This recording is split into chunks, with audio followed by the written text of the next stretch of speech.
Okay, இன்றைக்கி ஒரு முக்கியமான இஷ்யூ. இது என்னென்னா, ஒரு கஸ்டமர் ப்ளவுஸ் கொண்டு வந்து கொடுத்தாங்க. இந்த அளவு ப்ளவுஸ் ஃபுல்லாக கரெக்டாக இருக்குது. பட் இவங்களுக்கான ப்ராப்ளம் என்னென்னா, இந்த இடம் இழுக்குது. இது அப்படியே கைக்குள்ளே இங்கே இழுக்குதுங்க.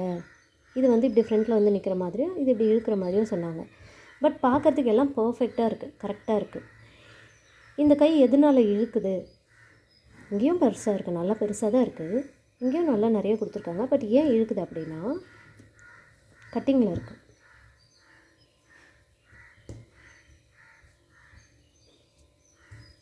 இப்போ இதை நான் உங்களுக்கு புரிகிற மாதிரி சொல்லணும்னா, இது நான் எடுத்த பேட்டர்ன். இந்த இடம் இருக்குல்ல, எல்லோரும் எப்படி கட் பண்ணுவாங்க? இப்படியே போயிடுவாங்க. அதாவது ரொம்ப எக்ஸ்பீரியன்ஸ் இருக்க பர்சன்ஸ்லாம் டக்கு டக்கு டக்குன்னு கட் பண்ணும்போது அப்படியே இப்படி ஆயிரும்.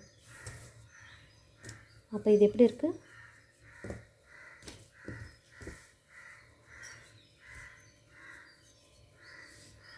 இது சீம் அலவன்ஸ் 1.5 இன்ச்சு, மேலே ஒரு 1/2 இன்ச்சு. ஓகேவா? இப்போ இது எப்படி இருக்குது பாருங்கள். இந்த லைன் எங்கே போயிருக்கு? இங்கே இருக்குது. அப்போ இப்படி ஏற்றி வரணும். இப்போ எனக்கு வந்து ஃபார்முலா படி பார்த்தா இங்கே இருக்க லைனு. இதில் ஃபார்முலா படி அவங்க போடலை. கொஞ்சம் எக்ஸ்பீரியன்ஸ் டெய்லர்ன்றதுனால அப்படியே க்ராஸாக அப்படியே கட் பண்ணிட்டாங்க.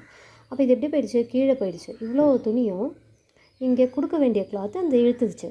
அப்போ என்னாகும்? இழுக்க தான் செய்யும்.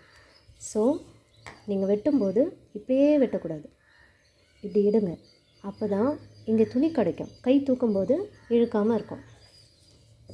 தச்சு பாருங்கள், நல்லா வருதான்னு எனக்கு ரிவ்யூ சொல்லுங்கள். இந்த மாதிரி டிப்ஸ் வேணும்னா சப்ஸ்கிரைப் பண்ணிக்கோங்க. தேங்க்யூ.